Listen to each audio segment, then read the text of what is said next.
চলুন আজ করে দেখি দিনাজপুরের 1900-এর দশকের সেই দিনগুলি।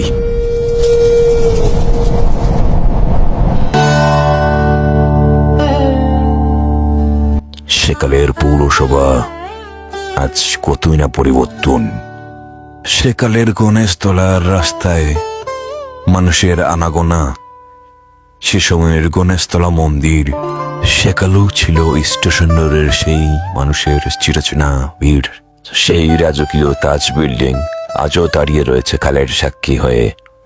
আজকের সেই হন্ডা মুভ, জেল রোডের সে সময়ের রাস্তা, পাশে ছিল বড় বড় গাছ। 1965 সালের ঢাকাদারামি বাস আজ আর দেখা যায় না।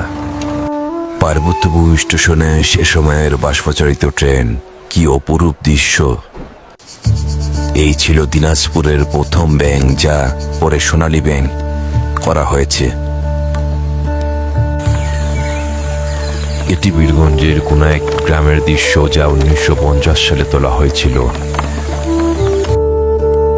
আজও দেখা যায় মালদাবটির সেকালের সেই রেস্তোরাঁ, সেকালের বাহাদুর বাজার, যেখানে শত শত রিস্কা দাঁড়িয়ে থাকত। সে সময়ের জেলা স্কুল, কি অপরূপ সৌন্দর্য ছিল। যারা পড়েছেন তাদের জন্য স্মৃতিকাতর।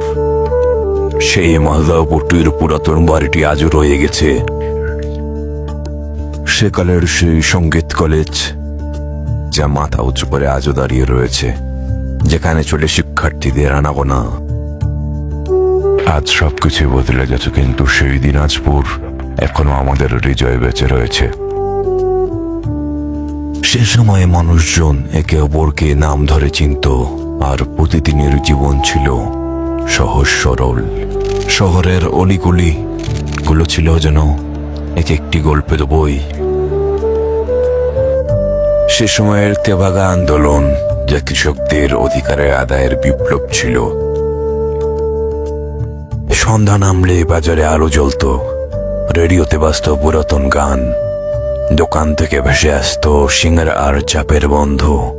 আড্ডায় মশগুল মানুষ ভুলে যেত সময়ের হিসাব, কারণ সেই দিনাজপুরে জীবন ছিল তীরে চলার আর নির্বেচাল আনন্দের। দিনাজপুরের সে সময়ের জমিদার বাড়িগুলির দিনগুলি, সে সময়ের রাসমনের কাচারের ভবন, সেই শহর, সেই মানুষ, সেই স্মৃতিগুলো যেন আমাদের শেখর।